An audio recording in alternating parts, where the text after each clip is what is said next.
Hello and welcome to Food for Thought. I am Ramona Singh and joining me is the group editor of Y Media, Yudhvir Jaswal. How are you today? I'm doing great, Ramona ji. How are you? I'm doing fantastic. It's always great to be with you every Sunday at 10 a.m., 4 p.m., and 10 p.m. for a brand new show on Channel Y, Food for Thought. And today we're going to be talking about mentorship and the importance of mentorship. So, Mr. Yudhvir, have you ever had a mentor?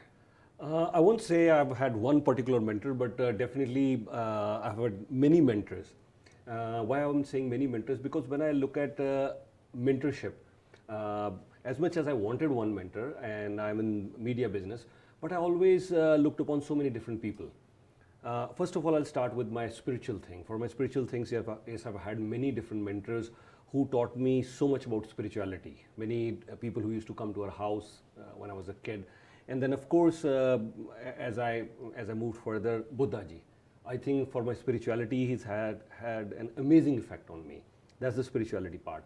Then I would say on my business side, yes, there were many mentors, as much as not many of them from media, but I learned so many things from them, so many different things from them.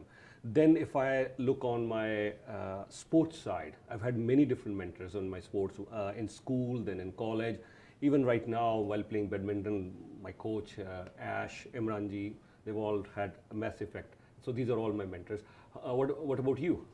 Same here. I've also had many mentors. Maybe sometimes I didn't realize they were a mentor, and only maybe after the fact I realized how much I actually learned from them. By some people by just working alongside them, where I realized that over time, wow, I picked up so much. So yeah, sometimes you can have a mentorship where there's the mentor and the mentee, and therefore it's more of like a organized sort of relationship. And then other times it could be a lot more casual without you realizing whether it's a family member. And what's interesting is, and I'm glad you brought that up, is you don't actually have to know your mentors personally, and they may not know you, like such as Buddhaji, who is a mentor to you. Obviously you don't know each other personally, but his teachings live on in probably every aspect of your life. Yes, they do. And you know, first of all, I think this begs a question, why do we even need a mentor? As much as I never realized, I never asked this, this is a great question that we're discussing today. I never asked myself this question, do I even need a mentor? But one thing I've always said this repeatedly, even at the cost of sounding repetitive, I'll repeat that again. I've had only two professions in my life. One was engineering and the second is journalism. And I've always said this, I don't even know one person about engineering, no. As much as I've studied that, I've almost worked good 9 to 10 years in the engineering field as well as an engineering professional. But still, I doubt I even know one person of that. And same goes for journalism. I don't even know one person. Like somebody could ask me what was the railway budget, we're not talking the federal budget, 1952 of Russia. Can I say anything about that? The answer is no. So that's why I say we learn every day. One thing which keeps me alive and kicking, that is learning. Learning in every aspect, whether it's journalism, whether it's sports, whether it's spirituality, so many things. I love to learn every day. And I've seen that, and that's where mentorship comes. That's where mentors come. I'm learning from you, and honestly, I must say this. I've learned many things from you as well, as we move, as we're working along. You're right, that as we work along each other, we pick up so many good things. And one of the good things that I have noticed is that I've been regularly training my brain to pick up all the brighter aspects. I've trained my brain. I cannot look, as much as our job is, like as a journalist. Some people ask me, oh, you're always covering news, this is what has happened, you know, so many people are killed. I said, yeah. But if I read the history that this battle was fought, do I get overwhelmed? No, because I know this happened in 1526 or this happened in 1628. So now, as much as I am compassionate about what's going on right now, but yes, I read that as news and see what I can do about it.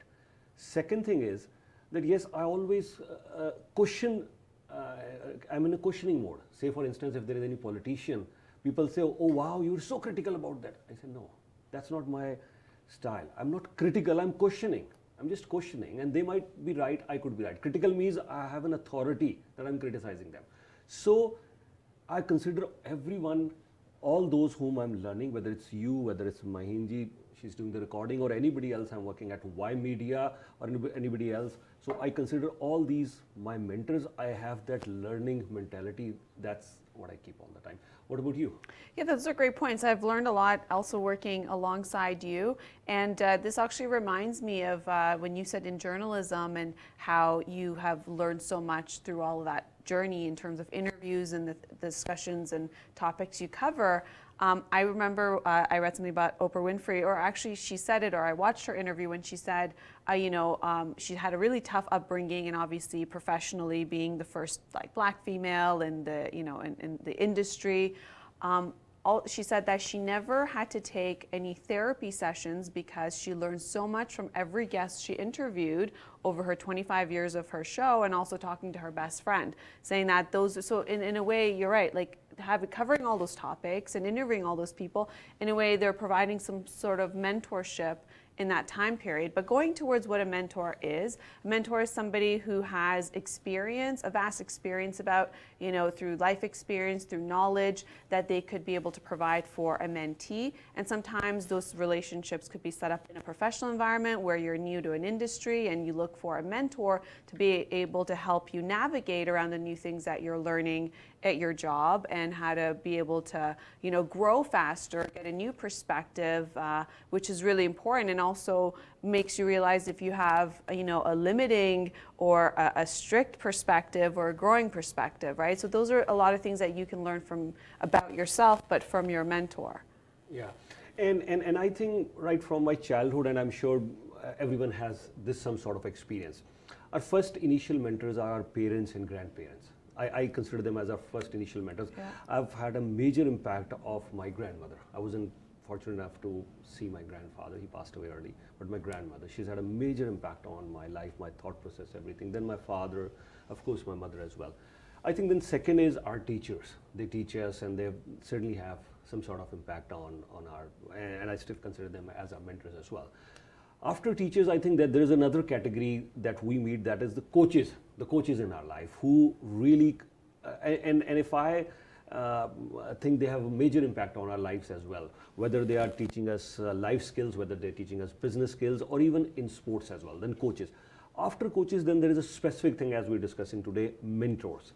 I think that's another thing. And then, of course, there are angels as well, who come into our lives, and like Buddha ji, or any other god, but in physical presence as well. They come into our lives, and I've been touched by those angels, those mentors, those coaches, parents, teachers, and I've been touched by all of them. And just in case you have, I'm sure you're going to talk about the toxic mentors as well. I don't consider anything, because I tend not to use any negative words. But I think if we haven't had a good experience with someone, I think there's still a lot to learn. So these are the different categories I will define, what sort of people come into our lives. And I think we learn a lot from all those. Absolutely, and it's so important to build trust and connection with your mentor, or if you are a mentor yourself. Are you currently a mentor in any specific, way of shape or form with somebody, or maybe not even realizing you're a mentor? I consider myself as a coach, not a mentor, because there is a difference between parents, teachers, coach, mentor, and angel. These are all different categories. I consider myself in the category of coach, and I love that role. Why I love that role? Because as a coach, first of all, you have to have this mentality of a father, that my mentee or whoever is looking on me for any sort of advice, they should far outweigh the performance that I have done. I want to see them so high. Anybody who's trying to seek even a 30-second of advice from me, that's my philosophy. That's where I come from as a coach. Second thing, mentor is someone who's really accomplished it. Angel is a totally different category. Mentor is someone who's really accomplished. My thing is work in progress. And second thing is, because if I'm already a mentor and I bring in a mentee, then as if I'm sitting on some higher pedestal, higher platform, and then okay, I'm training someone. No, I want to consider and coach another part that is in me. Like coach will always push to your limits, and I like doing that. I try to make sure that everyone is reaching their optimum level. I try to push through their limits. That's what I would like to do as a coach. If I may ask you, you you've accomplished so much, and in your life you must have mentored so many different people. You're so knowledgeable. Yesterday we were checking your reading skills, and 600 words per minute you could do that. I've checked that with so many people. Nobody else could do that. They would 300, 400, or max even 500 they'll start fumbling.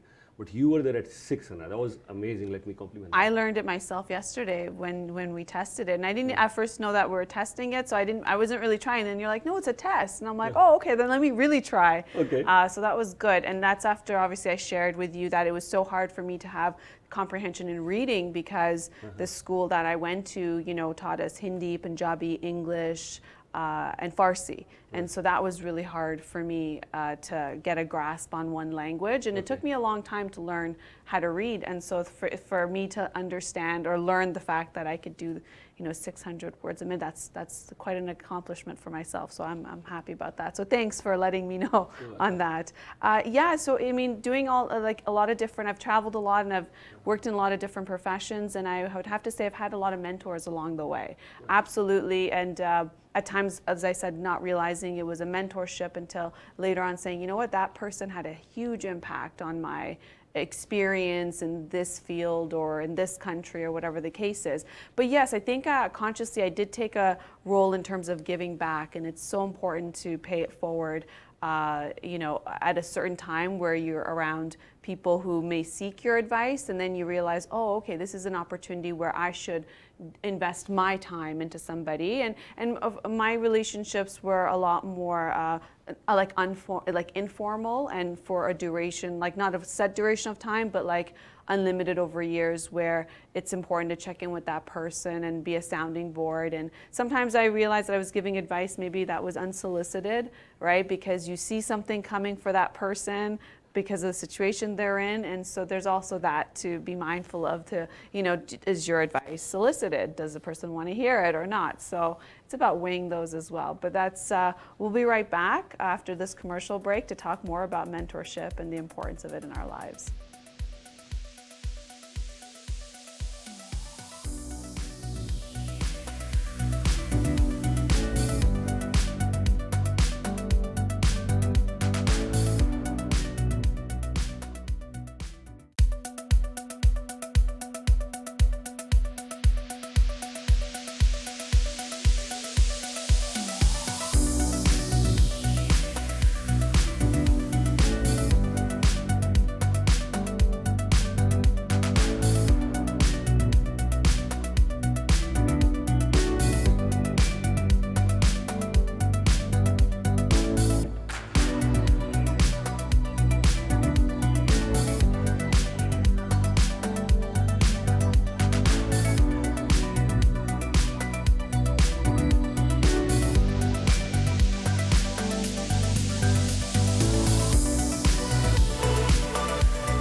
Welcome back to Food for Thought. Today we're talking about mentorship with Group Editor Yudhvir Jaswal. How are you? Thank you so much, Monaji, and I hope our viewers are doing very well. Thank you for inviting me. That's great. And so far we've talked about the importance of mentorship, building a connection and trust, and I think that's where we left off. And so how do you think are some of the good ways to be able to build that with people you may not even know that you're coaching, which you call yourself a coach, or even mentoring? Some ways for me is that, when I'm listening to somebody, give them my full attention to listen to them, of course, in a non-judgmental way, so they can feel comfortable to share the information there, whether it's in the professional environment or personal. And, so those are key things in being consistent with my advice. But I do want to talk about, and you mentioned, toxic mentorship and what that means. And it is a thing. When you're actually seeking a mentor, there are certain things where the relationship may not be as effective as you'd like it to be. In fact, it's counter-effective. But on the point of building a connection and trust, what are some of your ways? Yeah, I think you're right. First of all, when you look upon somebody as your mentor, you have to have trust in that person. So unless you don't have the sort of respect or trust, you cannot really learn. Like like if I'm learning from someone, I'll definitely have that sort of trust and respect for that person. As a matter of fact, I've told this to at least 2 or 3 persons, that whenever they're talking, I will not blink my eye. I will not blink my eye. I'm listening to them all the time. I'll pay full attention. And also I've told them that even after 2 years, 5 years, 6 years, and sometimes I've even told them that, okay, this is something that you told me 3 years ago. Another part was that, yes, even if we start our discussion at maybe 5 or 6 p.m. in the evening or 8 p.m. in the evening, I told them you can go on for the entire night and I'll still be listening to you. You will not see my eyes blinking or tiredness. So this is the sort of attention I pay, because if you have to learn from someone, this is the same Yudhvir 20 years ago, which came to this country. Was anybody really even allowing me to do any volunteer? No. How did I change myself? Through mentorship. I created my own mentors. As much as in journalism, okay, now let me talk about journalism. If somebody asks me, how did you mentor yourself? One simple answer is I created value in Yudhvir Jaswal as a journalist. This is a very simple answer. But, okay, how do you create value? How do you create mentors? How do you learn? Okay, there are 100 different things. And if you ask me, if you give me 1,000 more years, because I say this, I haven't even learned 1%. If you ask me, Yudhvir, will you be preoccupied for the next 1,000 years? Yes. My work is cut out. My work is cut out. I have work for the next 100 years, and I'll keep on learning from my mentors. I'll keep on, progressing through this mentorship. I'll give you one very small example. If somebody asks me, how will you create value? There are 50 ways or 100 ways I'm creating. Okay, 500 or maybe 1,000 or maybe even more Hollywood movies, they have been my mentors. Hey, how's that? As that really upped my game, they've made me a better journalist. How's that? Okay, let's talk about any different topic. Let's talk about the 2008, we were talking about that earlier as well. 2008 financial crisis. How many movies have been made on that? I've watched 11 movies 50 times. 11 movies 50 times? Yes. Yesterday I was again watching Margin Call once again.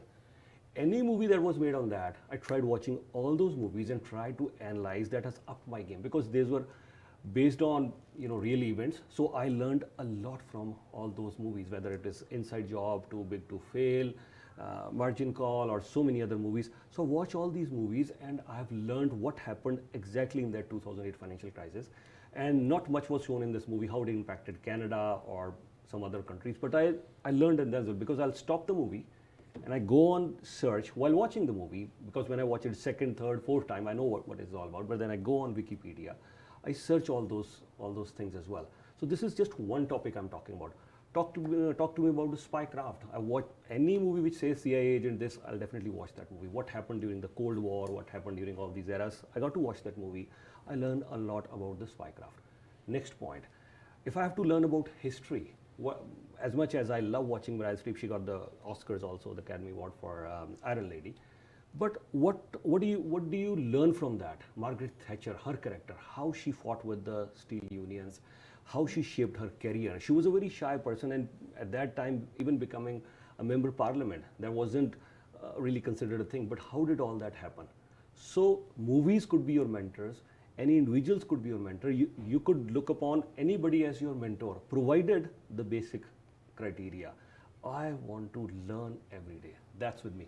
Now, Rumaraji, I want to ask you, if you're open to discussing that, because I've seen so many good traits in you. How did you arrive at what Ramonaji is today? Of course, you made some very important decisions, and that's how you created value in yourself. Who was your mentors? Describe about that.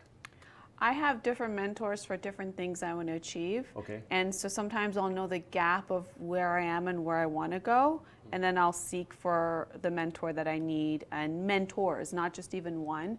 And some of them I don't even know. It's because I'll take a course that they've put together, right? Whether it's a 4-week course or a 4-month course. So continuous learning is everything. Like, for example, I've been to Tony Robbins seminars, and they're fantastic. Learned so much from him, not just on an intellectual level, but also his style and what he does to be able to deliver all that. I think in any profession, I've always learned from my direct manager or my colleagues. So I think it's about having the mindset to always be open to new information and to always find a learning opportunity in literally everything that you're in, and understanding that this is the only way that you're going to have progress. Because I mean, gone are the days that we're in school and we have, you know, a curriculum and we're learning that, or, you know, in high school, university, whatever the case is. Now it's about ongoing, right? And how you're going to be able to attain that sort of information.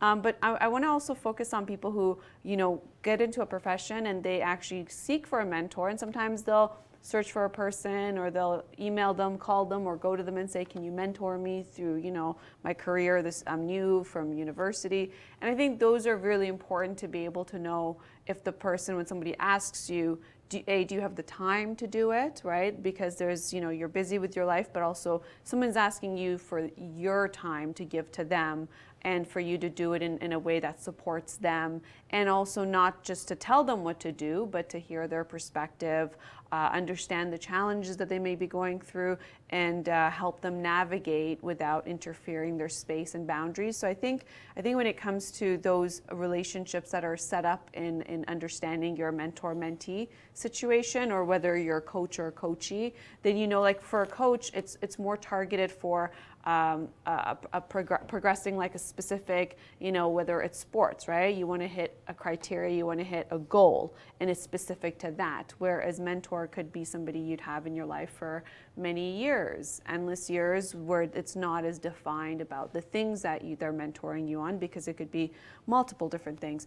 But I do want to talk about when you do seek someone's help as a mentee, some certain things that, you know, you want to figure out, is this being supportive? Is this healthy? Because it could be unhealthy too. And of course, if you're a mentor, these are things to watch out for, to say, hey, do I do that? Maybe if I want to be a better mentor, I should, you know, be mindful of these things. So a couple of things I want to go through with you and get your opinion on. Sure.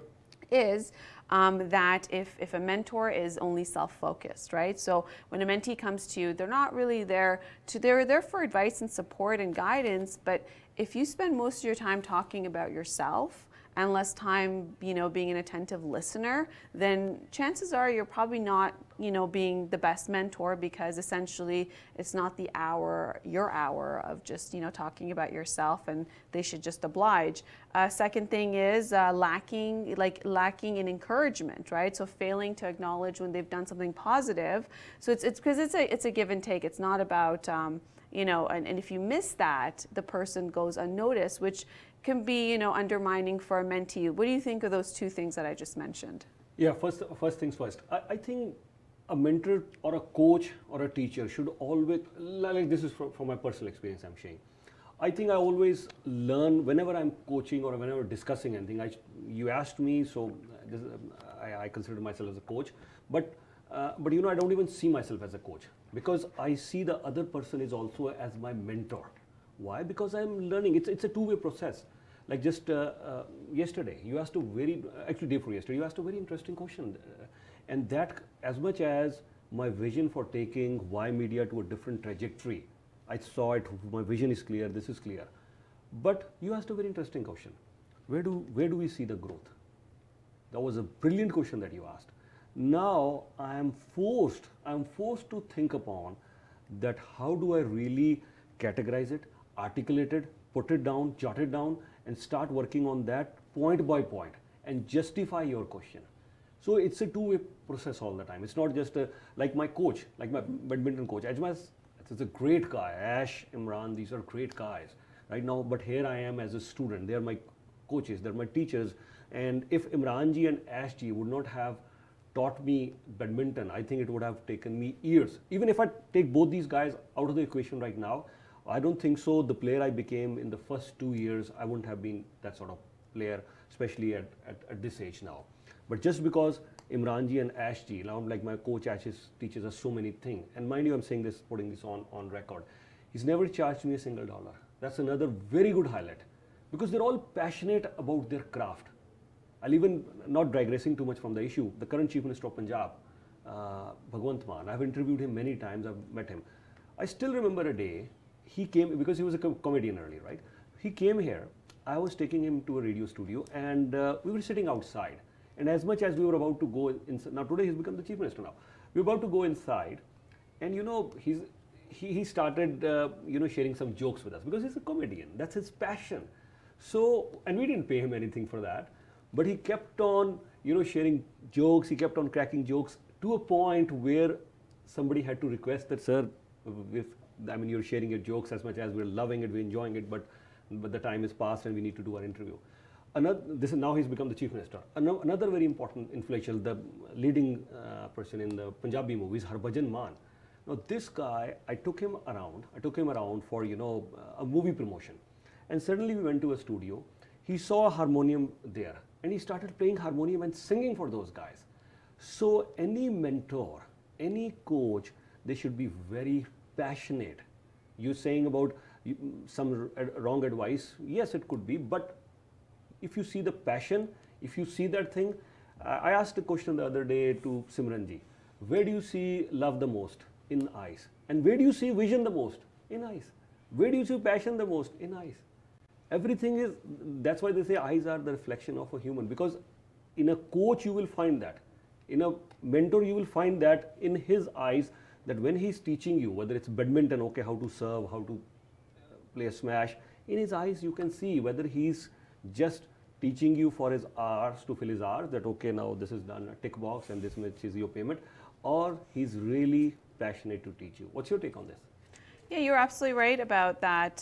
But there's also mentors and coaches that don't charge you, right? So there's relationships that you get into where you know that you're hiring this coach for X amount of time for these specific goals, and then it's really good to establish what those goals are, how you're going to achieve them, and what the boundaries are for it. And then same thing with a mentor, to be able to understand those things. And I think this conversation for this part, when it comes to ones that are not, to know if the relationship's healthy or if they're the right mentor for you, it's to be able to acknowledge that some of these things. So one of them is, are they reliable, right? So if they say they're going to do something or be somewhere for a meeting, are they making that time with that commitment? Because that's what's going to help build the connection and trust with that person, right? Because sometimes you may not know your mentor, right? Other people are a lot more fortunate to have a mentor within a family that they grow up in, and that's the person they go to. But other times, if you go into a brand new profession, and if it's and some people have multiple professions in a lifetime, then they're looking for somebody to mentor them. Usually you just read the person of them through their CV and their brand or all that, but you don't know them personally. So these are things to be able to keep track of. And then of course, another thing to be able to listen to is that a good mentor will talk about errors or mistakes that they've made as a way of an example, right? And if you have somebody who cannot admit and says everything I've done is absolutely perfect, then it's a good indication that maybe this is not the right person for you, right? And then there's boundaries are very important in terms of what do you talk about, what do you not talk about. Definitely, naturally, you wouldn't want somebody who's going to gossip, right, as a mentorship, because it's not constructive conversation. So there's certain things that you should be able to be mindful of to see, is this right for you? What are you getting out of it as a mentee? Because I think that's important for them to know also that the relationship's going in a healthy direction and there's a lot to benefit. But on the side of what you said, it is definitely true. Mentors, a lot of them say that the most satisfaction comes with watching somebody else be successful. Because it's one thing to achieve a level of success that you have in your life, whatever your goal is, whether it's professional or personal or in sports or whatever it is. But then when you are able to help somebody else do that, there's so much more pleasure in watching somebody else's growth. And some mentors say that they can see a talent in the mentee, that the talent or a skill that they cannot see themselves. So it's about guiding them through that process to get to what's actually there to be able to untap that potential. You're right, absolutely right. That's the first requirement. That is the first requirement. Let's go one by one points, the 3 points there. Great human values. Great values are the first requirement of any mentor, teacher, coach. Because if you do not have certain set of values, you cannot be a good teacher, coach, or a mentor, let alone being an angel. So these are different categories, or even parents for that matter. Can you be a good parent if you don't have good values? No.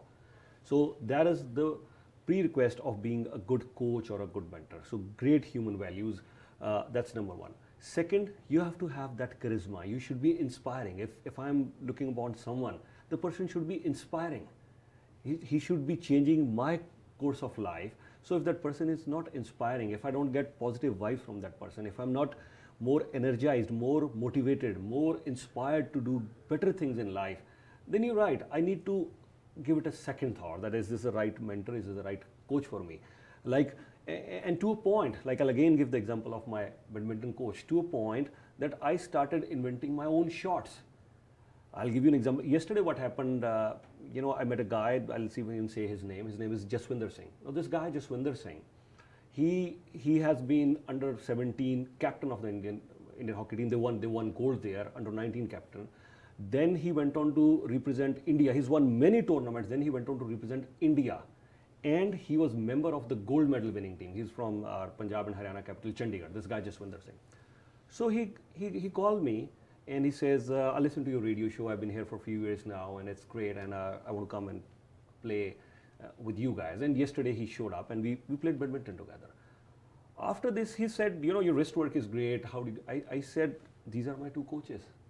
And these are the people who really triggered all this in me. I never thought that I could play badminton. But here are my coaches who have inspired me, who have triggered the game in me, and I owe everything to them, whether it's my fitness, health, game, or anything. So my coaches or my mentors, they're like God to me, because what they have taught to me, it is inspiring for me to play more and more. Maybe if I could have got the wrong coach, they would have said, oh, forget about playing, this is not a very good sport, do something else. They could have demotivated me. What's your take? You're absolutely right. Now, I want to actually, I was going to ask you a question, sure, which is, do you now have an idea about your next mentor or your next coach in an area in your life that you'd like to conquer? There's not going to be one. Yeah. No, I mean like in a space that you currently don't have, like a deficit. Like a deficit? Yeah, because I have acknowledged it. I've acknowledged there's a deficit in something that I'm interested in, and I thought, okay, now I need to work on that, and I will not discuss what it is. But you won't? Okay. No, I will not. Okay. It's very personal. Okay. But I realized a deficit, and it's funny how I knew that you were going to ask, so I answered before you asked. Okay, but so I acknowledged, and I said, okay, well, this is a deficit. This is something I'm interested in. I'm thinking about it a lot, so therefore I should figure out, find a mentor in that specific area to get my feet wet and see how I feel. And that's really comes with curiosity, right? I think that you may not have the same mentors over life, but because you're going to evolve, you're going to grow, and that's a part of life. So I think it's very great to be able to acknowledge that and have that expansive mindset to say, you know what, I'm not fixed in everything I believe and everything I know. I'm very open to new things, and I'm open to maybe even revisiting my own ideas about things, right? Because sometimes some people will have like very fixed mindset of like, this is what I believe on this, right? This is what I believe on that. And it's like, well, how about you revisit that? And a lot has changed over all these years. There's so much more information with research and science and technology, or maybe there's somebody's perspective you didn't even hear that it could change that. So it's about being open to that, but I think also that opens you to finding new mentors in different aspects of your life when you discover a deficit. Yeah, I think it's not that I've discovered a deficit, but I know I won't call it a deficit because I usually don't. Yeah, I would call it that yes, I certainly need a lot more mentorship in management.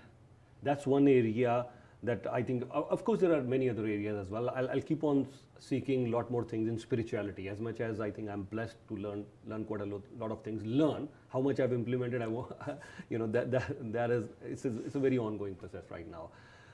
But I think I need to learn in sports side, health side, so many other things. I'll keep on finding new mentors. So as I told you already, my work for 1,000 years just cut out.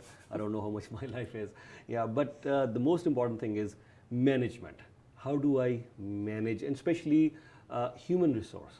That is one area I think I need to work a lot on that area, and I think I need to take out a lot of more time. Should I do MBA? Should I do law? Or should I go into a full-time 2-year course, or do certain things? These are the things I always contemplate. I think a lot about that, but I certainly, if you put me on spot, this is one area that management, I want to learn a lot more about that. Yeah, no, that's great, and I guess I wasn't. It's great. Thank you for sharing on that. So I think that's one important thing, that you're never too old or too wise to learn more stuff. And I was also thinking about people who feel the benefit of so much mentorship over their lives with good advice or with angels and everything else that you described. What are some of the ways that they can give back? Maybe not as a mentor, but there's so many ways to give back and pay it forward. Like, for example, if somebody comes to you and says, "Hey, can we grab a coffee? I want to pick your brain on something." Sometimes it's nice to say, "You know what? I'm going to make time for somebody so I can go and be fully present for them and listen to what they have to say, actively listen, and give them the best advice I can." They know that maybe I'm not a practitioner, or I don't have my license in whatever they want to ask, or maybe they think I have an experience in something. But I think that sometimes, I've had people ask me that, and I know I've said, okay, this is something I want to do, and I'm going to go and give my undivided attention and my best advice that I possibly could, knowing that I may have limitations, but this is what I can offer in terms of my experience. That is quite rare in people these days. This is what I've noticed, but you have it in you, because without even thinking what is in for me, that's what you've been doing. I've seen that, and I think that is again a prerequisite. A mentor or a coach or anybody, they should not start thinking what is in for me. No. Mm-hmm. If you are already thinking what is in for me, then it's going to be very difficult for you, because then your focus is shifted. Your focus is not to really give something, like you're talking about giving it back. Then your focus is shifted. Yeah. So if somebody, not necessarily you're a coach or a mentor or a teacher or an angel, but if somebody asks you something, your advice, so if you are not focused on what's in for me, then you can possibly share, and that's what you do. Absolutely. Thank you for that. And you do the same thing as well. And we're wrapping up for all the time we have. Any final words on this important topic? I think 3 important words before I wrap it up. Learn, learn, learn. Learn as much as you can. I think this is what keeps me alive. The day I stop learning, I doubt maybe I'll be physically or biologically alive. I don't think so I'll be alive. So number 1 mantra, learn from your teachers, from your coaches, from your mentors, and of course angels, you don't have to learn, they'll teach you a lot. That's so true. That's all the time we have today. Thank you for always the great discussions and all your insight, and always join us on Channel Y for a brand new show, Food for Thought, on Sundays at 10 a.m., 4 p.m. and 10 p.m. Until next week, stay well and take care.